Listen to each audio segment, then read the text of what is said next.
Sudah. Baik, kedatangan Putri ke sini, adakah suatu hal yang ingin disampaikan kepada Ibu? Ada, Bu. Baik, namun sebelumnya Putri bisa memperkenalkan diri gitu ya, silahkan. Kenalkan, nama saya Putri Kumalasari, alamat Malang. Saya sekolah di SMA Negeri 1 Singosari.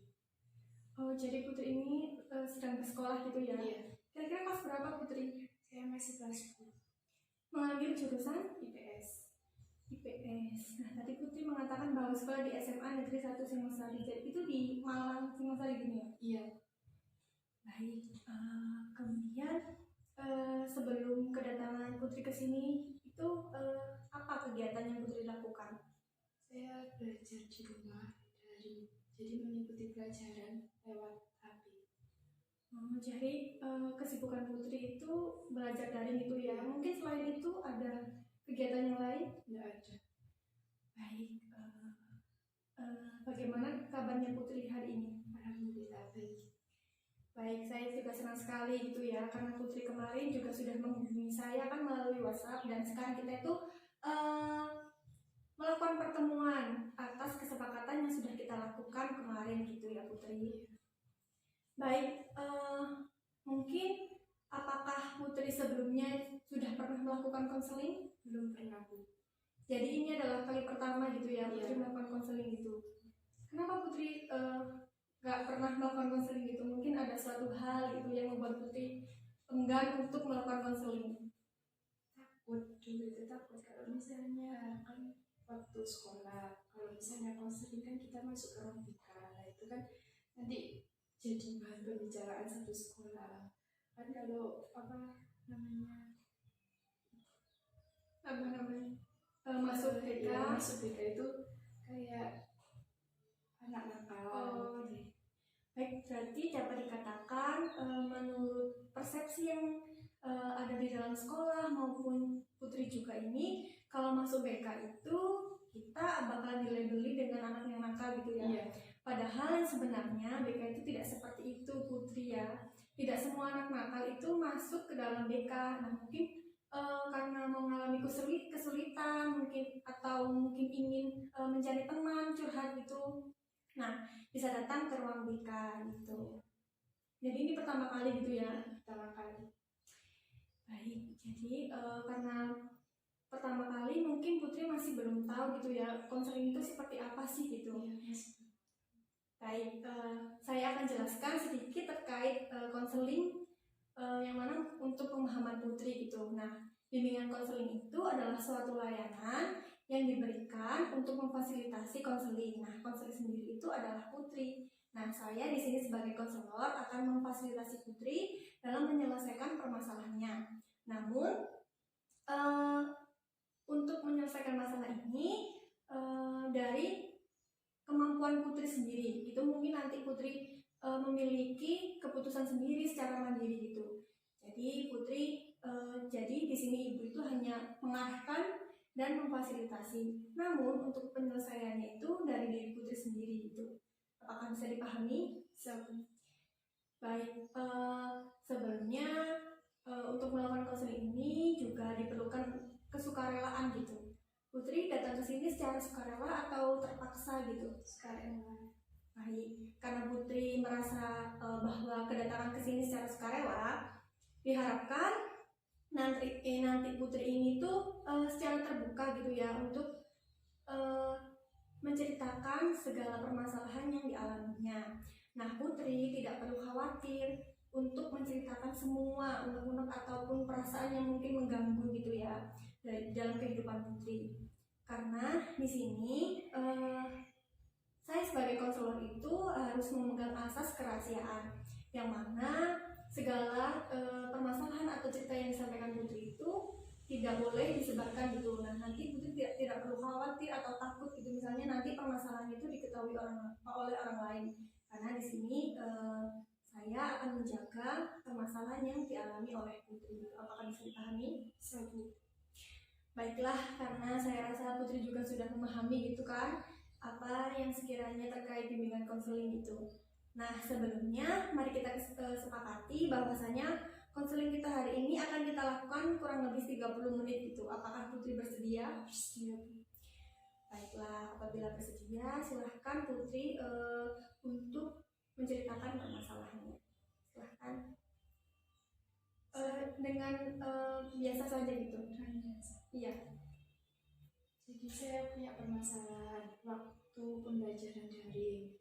Ketika guru saya mengasih tugas itu deadline-nya itu batas waktunya itu terlalu singkat. Jadi kayak saya itu cemas, kayak mencari jawaban dulu dari teman saya. Nanti kalau misalnya takutnya jawabannya tidak sama, nanti takut salah. Terus terkadang saya juga punya kesulitan itu untuk mengumpulkan tugas dan gurunya itu tidak mau membantu saya. Itu masalahnya. Baik, jadi dapat dikatakan Putri ini mengalami kecemasan gitu ya terkait pembelajaran daring yang dilakukan saat ini. Kira-kira pembelajaran daring ini kapan sih Putri memulainya? Sudah berapa lama? 1 tahun. 1 tahun ya. Jadi lulus SMP masuk ke SMA itu langsung pembelajaran daring gitu ya. Masuk pembelajaran daring. Apakah dengan pembelajaran daring ini Putri mengenal teman-temannya? Cuma beberapa itu pun lewatnya Virtual ya. virtual. Baik, tadi Putri juga mengatakan bahwasannya gurunya itu tidak mengerti gitu ya terkait kesulitan yang Putri alami gitu. Nah, mungkin Putri bisa menjelaskan lebih jauh lagi karena saya melihat bahwa Putri sedikit gugup dan kaku gitu atau mungkin kurang leluasa gitu ya dalam menceritakannya. Nah, di sini saya memiliki asas asosiasi bebas yang mana Putri nanti dapat menceritakan permasalahannya secara lebih bebas dan detail gitu terkait apa yang sudah disampaikan oleh Putri barusan. Nah, segala hal yang mengganggu ataupun mungkin unek-unek terkait pembelajaran daring bisa Putri sampaikan gitu ya. Nah, nanti Putri itu akan berada di posisi kayak gini, kayak berbaring gini atau senden gitu ya. Nah, habis itu Putri melakukan kayak posisinya dengan nyaman gitu, kayak misalnya menutup mata gitu. Apakah Putri bersedia untuk melakukan teknik ini? Bersedia. Baik, silahkan Putri posisinya dengan yang nyaman. Baik, silahkan menutup matanya. Sebelum kita lanjut, alangkah baiknya kita melakukan relaksasi gitu ya. Tarik nafas, keluarkan dari mulut. Sekali lagi, tarik nafas, keluarkan dari mulut. Baik, sekali lagi, tarik nafas, keluarkan dari mulut.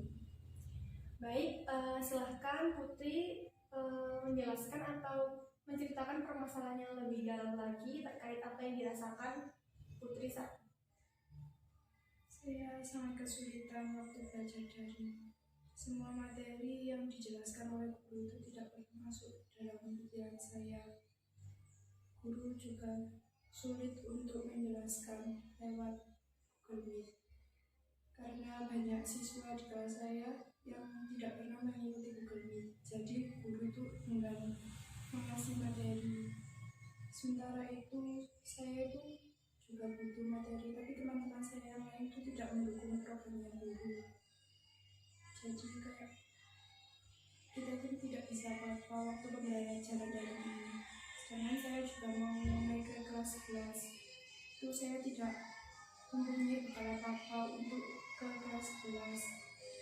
Sama gurunya itu tidak mau membantu saya menyelesaikan masalah saya waktu pembelajaran daring. Saya sangat kecewa sama guru saya kalau misalnya saya itu tidak dibantu. Jadi kayak ada rasa putus asa dalam diri saya untuk mengerjakan tugas. Kayak saya itu merasa malas gitu untuk mengumpulkan tugas karena guru saya tidak mau membantu. Jadi saya itu sering menuntut tugas, tidak mengumpulkan waktu. Soalnya guru saya kayak bukan memberikan materi. Kemudian kalau misalnya saya kesulitan, saya bertanya di WhatsApp gitu, tidak pernah direspon. Jadi kayak saya itu tidak mau mengumpulkan tugas, kayak malas gitu. Terus kalau misalnya saya butuh bantuan itu saya lari ke teman saya, sedangkan teman saya juga tidak bisa membantu saya. Sementara itu guru saya itu tidak mau tahu gitu loh Bu. Jadi kalau misalnya saya kesulitan kayak diabaikan. Ya, baik, silahkan membuka matanya lagi. Ibu sudah mencatat ya dalam memori ibu bahwasanya tadi Putri mengatakan bahwa gurunya itu tidak mau menjelaskan lebih dalam atau lebih detail ketika dalam Google Meet gitu ya. Bisa lebih jelaskan lagi mungkin apakah semua guru seperti itu atau beberapa guru yang Berapa guru? Hampir 90%. berarti dapat dikatakan secara keseluruhan gitu ya Bu. Lalu apabila gurunya tidak menjelaskan di Google Meet gitu, apakah ada alternatif lain yang dilakukan gitu ketika pembelajaran daring? Apa yang dilakukan oleh gurunya Putri? Biasanya itu dikasih KPM, kayak adik-adik KPM gitu, kayak materi-materi. Tapi meskipun kayak dikasih materi itu Bu, saya itu tidak pernah bisa merangsang materi itu, kayak mencerna materi itu maksudnya apa itu saya tidak pernah bisa.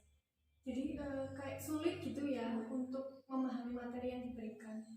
Nah, gurunya ini memberikan layanan pembelajaran itu melalui WhatsApp saja atau seperti apa? Lewat Google Classroom, terus lewat Google Form, sama lewat Zoom. Baik, jadi KPM yang Putri maksud itu dikirimkan lewat Google Classroom gitu ya. Nanti bisa siswa atau Putri yang mengakses gitu ya. Iya. Baiklah, terkait hal tersebut Putri tadi juga mengatakan bahwa karena pembelajaran daringnya seperti itu, gurunya juga tidak mengerti apa yang Putri rasakan gitu, menjadikan Putri tadi malas dan enggan untuk mengumpulkan tugas itu. Iya. Kenapa Putri enggan mengumpulkan tugas? Kayak gimana, gurunya itu terlalu update gitu, jadi kayak saya tuh nggak punya semangat buat ngumpulin tugasnya.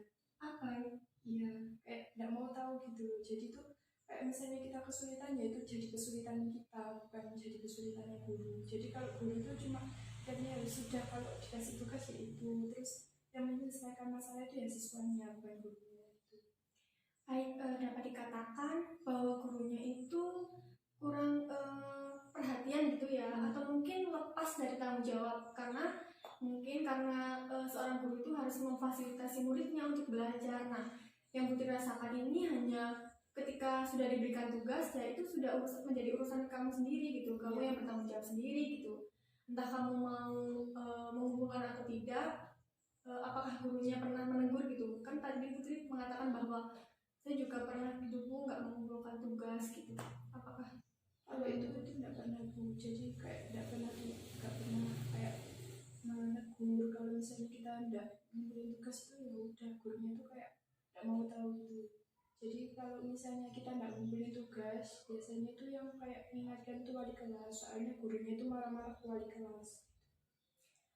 Baik, terkait hal yang disampaikan oleh Putri, karena tidak ada kayak peringatan gitu ya, atau semangat mungkin motivasi yang disampaikan oleh gurunya yang mana menjadikan Putri menjadi malas, kemudian enggan untuk mengerjakan, namun di sisi lain juga ada wali kelasnya gitu ya yang mengingatkan. Kemudian apabila gurunya terkait guru mata pelajaran yang memberikan tugas tersebut misalnya tidak dikumpulkan itu, apakah beliau tetap diam saja atau seperti apa? Kadang ada guru yang tetap diam. Jadi kalau misalnya kita nggak ngumpulin tugas, gurunya itu diam. Jadi waktu pengambilan rapot itu biasanya rapotnya ditahan. Gitu. Baik, jadi di sisi lain gurunya juga tidak mengingatkan, namun kayak hukuman di akhirnya itu rapotnya ditahan gitu ya. Baik. Kemudian apakah ada inisiatif gitu mungkin dari Putri ataupun teman-temannya yang mungkin menjadi pengurus kelas, misalnya ketua kelas atau sekretarisnya gitu, yang Bu ini teman saya belum mengumpulkan, bagaimana Bu? Apakah ada persoalan seperti itu? Tidak ada, jadi kayak teman-teman saya itu masih cuek ke yang lain, jadi kayak masih belum bisa bersosialisasi seperti biasa. Baik, karena juga kan baru masuk langsung pembelajaran daring, karena kan belum, mungkin pertemuannya juga, apakah pernah ke sekolah gitu? Pernah. Beberapa kali. Lebih dari 10 kali sih Bu. Tapi itu kayak 50%. Itu pun kadang teman-teman saya juga jarang masuk. Jadi kayak 3, 5, 10 gitu yang masuk. Baik, jadi karena juga kurang sosialisasi gitu kan, jadi pribadinya itu masih memiliki sifat individualisme gitu ya. Iya. Yang mana ya udah urusanku ya urusanmu, urusanku, kemudian urusanmu ya urusanmu, karena tugas ini ya siapa juga yang butuhkan diri sendiri gitu mungkin. Jadinya kan kayak nggak ada inisiatif buat mengingatkan teman-temannya gitu ya. Iya. Dan tadi Putri juga sudah mengatakan bahwasanya ya mungkin saya ada sih beberapa teman gitu. Nah, teman-teman Putri yang sekiranya yang dekat itu dengan Putri apakah ada? Ada. Jadi bisa berdiskusi gitu ya. Iya. Dan juga dengan hal itu juga dapat mempermudah gitu pembelajaran Putri, karena memang apabila merasa sendiri ataupun tidak mempunyai teman diskusi itu akan lebih menyulitkan diri gitu untuk memahami materi gitu yang Putri sampaikan tadi. Kemudian ada hal lain yang Ibu tangkap tadi terkait Putri merasa kecewa terhadap gurunya gitu. Iya. Bisa lebih jelaskan lagi bagaimana? Kayak kecewa gitu. Kenapa itu kita itu ya butuh gurunya, tapi kenapa gurunya itu tidak pernah mau tahu urusan kita? Kalau kita kesulitan, kadang WhatsApp itu tidak pernah dibalas gitu. Kalau kita tanya tugas, tanya apa itu, kadang gurunya itu cuek, nggak mau balas pesan. Gitu. Jadi dapat dikatakan komunikasinya itu kurang baik gitu ya. Iya. Karena sebagai seorang siswa kita juga sudah berusaha untuk menghubungi gurunya, namun tidak ada feedback atau balikan gitu dari gurunya gitu. Iya. Jadi polisi. Kemudian bagi Putri nih, apakah Putri sudah pernah mencoba gitu? Sudah, saya pernah tanya materi ekonomi, tapi gurunya itu saya chat hari Jumat, tapi tidak balas sampai sekarang. Untuk percobaannya, kira-kira Putri mencoba berapa kali untuk menghubungi beliau? 3 kali. 3 kali. Mungkin nanti bisa dicoba lagi gitu ya. Iya. Karena sekarang bagaimana dengan kondisi pembelajarannya? Saat ini sedang apa? Atau sedang ujian atau sedang ujian? Sedang ujian gitu ya. Jadi kalau untuk menghubungi sih juga sudah terlalu lama gitu ya kan? Iya. Sekarang juga sudah ujian-ujian gitu, ujian akhir kan? Iya, ujian akhir. Ya sih, bisa jadi kayak ya mungkin jadi pembelajaran untuk Putri lebih kuat lagi gitu ke depannya kan. Karena ya mungkin lebih berpikiran positif gitu, bahwasanya mungkin gurunya sedang sibuk gitu. Apakah Putri pernah mendengar gitu bahwa di kelas lain mungkin pernah menghubungi beliau tapi direspon atau nggak ada komunikasi dengan kelas yang lainnya? Nggak ada. Jadi kayak teman saya menghubungi beliau tapi direspon. Jadi apakah di kelas Putri aja itu yang nggak direspon? Iya. Apakah pernah mengalami suatu kendala atau permasalahan dengan beliau sehingga beliau enggan untuk membalas? Apakah pernah? Itu waktu Google Meet, terus teman-teman saya itu yang masuk cuma 5 orang dari 36 siswa. Jadi gurunya itu kayak ya gitu, nggak mau tahu. Soalnya siswanya tidak rajin-rajin. Baik, dapat dikatakan dari faktor mungkin rasa kecewa yang dialami oleh gurunya gitu ya. Karena beliau sudah bersemangat gitu untuk membuat link, kemudian mempersiapkan apa-apa gitu. Ternyata murid yang masuk dalam Google Meet yang beliau buat itu hanya 5 orang gitu. Karena hal tersebut ya tidak bisa menyalahkan gurunya juga sih ya. Putri tadi juga menyadari bahwa ya mungkin karena nggak masuk itu beliau juga kecewa, terus kemudian anaknya kurang rajin gitu ya. Iya.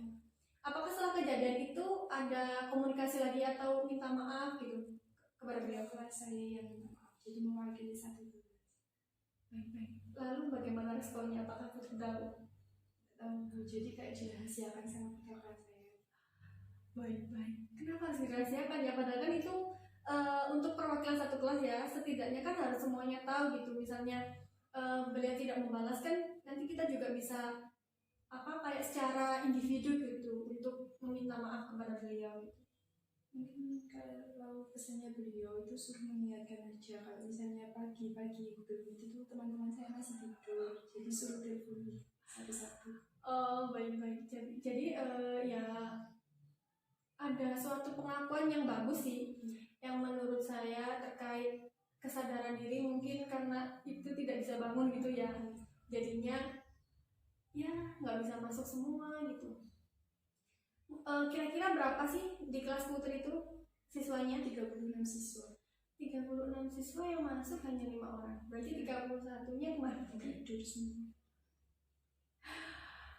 Jam berapa sih Put itunya? Jam 6:30, kadang nggak jam 7. Kalau misalnya gurunya minta awal ya kadang jam 6:30 kurang itu sudah berdiri. Berarti ya cukup pagi sih ya, tapi ya emang kalau sekolah kan sekolah offline kan juga jamnya seperti itu ya. Padahal kalau sekolah online itu kan kita harus mempersiapkan kamar mandi, terus memakai seragam, terus menata buku dan yang lainnya. Kalau offline kan kita kan masih langsung gitu kan, kenapa nggak bisa gitu, sulit gitu. Tadi ada beberapa hal terkait yang ditangkap, ada sekolah terkait pembelajaran daring, kemudian ada guru dan ada teman ya Putri. Nah, bisa Putri sampaikan terkait Ibu memiliki suatu teknik yaitu asosiasi kata. Nah, misalnya apa sih bagi Putri kata tersebut itu kayak deskripsikan gitu, kayak jelaskan gitu. Misalnya teman bagi saya itu baik, terus suka membantu atau apalah yang sekiranya sesuai dengan Putri gitu. Paham nggak? Baik, yang pertama mungkin tadi Putri mengatakan sekolah. Sekolah nyaman, bersih, terus rasa rapi. Baik, kemudian yang kedua adalah teman ya. Baik, suka menolong, sabar, pengertian gitu. Baik, berarti temannya ini memiliki dampak yang positif gitu ya buat Putri. Karena teman ini juga menumbuhkan semangat, motivasi untuk Putri tetap mengikuti pembelajaran daring gitu. Meskipun Putri tadi mengatakan bahwa mengalami kesulitan gitu ya. Iya. Baik, terus yang terakhir ada guru. Suka menolong biasanya. Ya. Terus sabar, beberapa guru ada yang sabar. Terus kadang kayak cuek sama anak didiknya. Baik, ada baik, ada buruknya juga ya Putri. Namun menurut Putri lebih banyak yang mana antara baik sama yang maksudnya mungkin bukan gitu ya, kayak mungkin ke hal yang positif atau yang negatif yang Putri rasakan dari gurunya? Banyak ke hal positifnya gitu ya. Meskipun tadi juga Putri mengatakan bahwa gurunya itu cuek, kurang pengertian gitu, namun bagi Putri tetap mengarah ke hal yang positif gitu. Kenapa Putri memiliki persepsi seperti itu? Karena kan tadi Putri mengatakan bahwa guru saya itu kurang pengertian Bu, terus saya itu kecewa gitu, orangnya itu cuek, gak pengertian. Tapi Putri berpikir bahwa beliau itu ya positif gitu.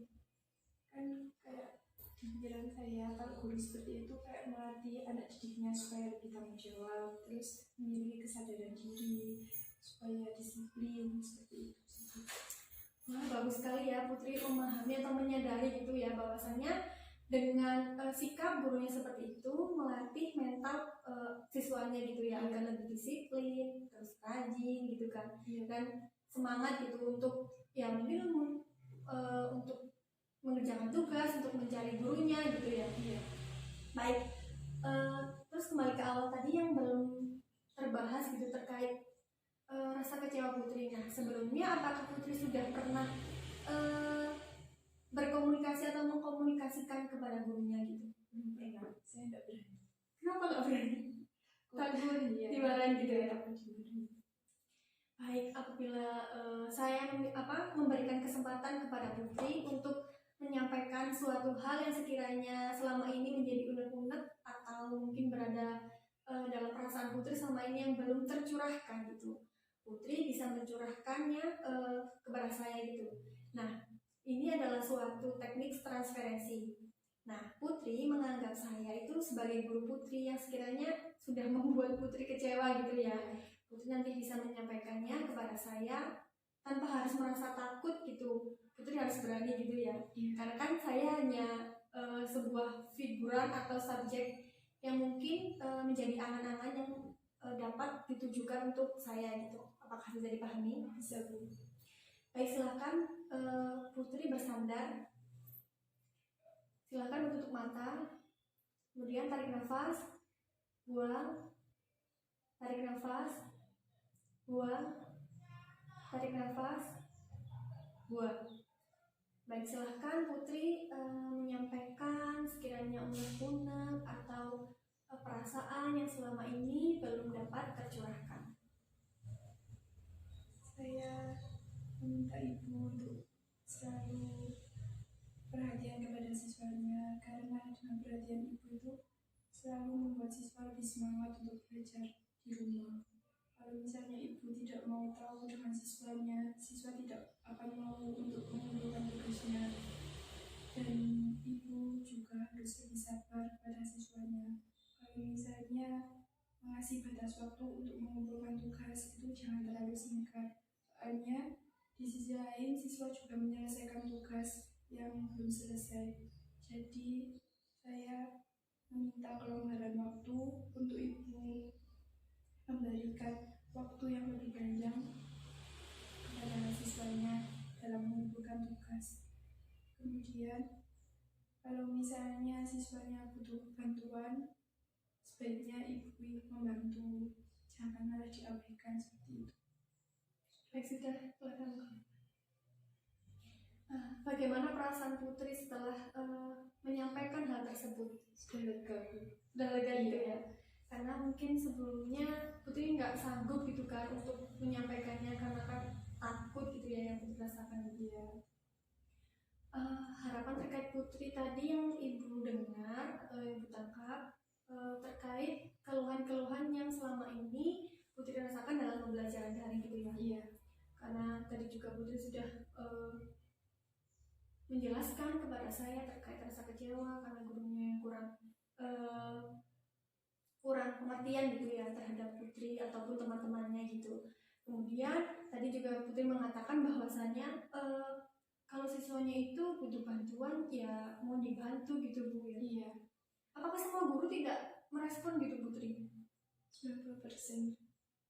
90% tetap 90% gitu ya. Baik. Kemudian terkait apa yang sudah Putri sampaikan dan Putri juga sudah merasa lega gitu ya dengan apa yang sudah Putri sampaikan tadi, mungkin Putri bisa menyimpulkan gitu apa saja yang sudah didapatkan dari konseling kita hari ini. Ya, kesimpulan dari konseling kali ini, saya harus bisa lebih mengerti kesibukan guru itu bukan cuma mengurusi muridnya saja, tapi ada kesibukan lain. Terus saya juga kayak belajar dari konseling itu, kalau kita harus tetap semangat meskipun belajar dalam kondisi daring. Kemudian saya harus bersabar kalau misalnya guru. Baik, bagus sekali Putri sudah mampu menyimpulkan gitu, dan Putri juga hebat gitu kayak bisa menyadarkan diri gitu bahwasannya Putri bahwasannya bukan kesalahan guru sepenuhnya gitu ya terkait masalah yang Putri alami gitu. Mungkin terkait pada diri kita sendiri yang mungkin kita harus lebih mampu untuk sadar bahwasannya yang Putri sampaikan itu memang begitu adanya gitu ya. Kita harus paham gitu. Putri tadi juga sudah menyadari bahwasannya ya gurunya seperti itu ya mungkin karena untuk melatih mental agar kita lebih semangat, agar kita lebih termotivasi gitu kan untuk menyelesaikan tugas-tugas yang diberikan gitu. Baik, karena Putri juga sudah mampu menyadari apa yang sudah sekiranya belum tersadari gitu ya sebelumnya, karena sekarang juga sudah bisa menyadari. Kemudian juga Putri juga sudah mampu menyimpulkan apa yang sekiranya menjadi pembahasan kita dalam konseling kita hari ini, seperti itu. Nah, mungkin adakah suatu hal yang ingin disampaikan lagi Putri? Sudah cukup itu ya. Baik, terkait konseling kita hari ini, gitu setelah melakukan konseling bersama saya?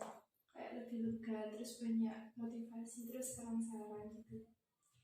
Baik, namun Ibu ingin memberitahu bahwasannya saran-saran itu mungkin kurang tepat ya Putri. Iya. Karena Putri sendiri tadi yang kayak mampu menyadari dirinya sendiri gitu. Nah, saya tadi hanya mengklarifikasi atau menginterpretasi gitu.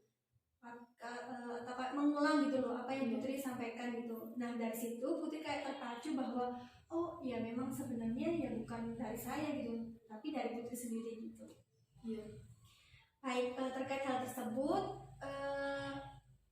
mungkin karena belum ada yang ingin disampaikan lagi, minggu depan mungkin kita akan melakukan pertemuan lagi gitu, mungkin karena ada suatu hal yang sekiranya ingin Putri sampaikan kepada Ibu, nanti Putri bisa menghubungi saya lagi gitu ya. Kira-kira pada hari apa atau jam apa tuh? Kira-kira hari Sabtu aja Bu, jam 9 kalau tidak jam 10. Jadi di waktu yang sama gitu ya, Iya. seperti hari ini gitu ya. Iya. Baiklah, karena di hari Sabtu itu juga weekend gitu kan. Iya. Sekolahnya sampai hari Jumat gitu ya Bu? Iya, sekolahnya sampai. Baik, terima kasih atas kesediaan Putri untuk konseling bersama saya, dan terima kasih juga karena Putri juga sudah terbuka, kemudian berpartisipasi secara aktif untuk menceritakan segala permasalahan yang dialami gitu. Terima kasih. Ibu tutup. Wassalamualaikum warahmatullahi wabarakatuh. Waalaikumsalam warahmatullahi wabarakatuh. Terima kasih Bu. Baik, mari Putri.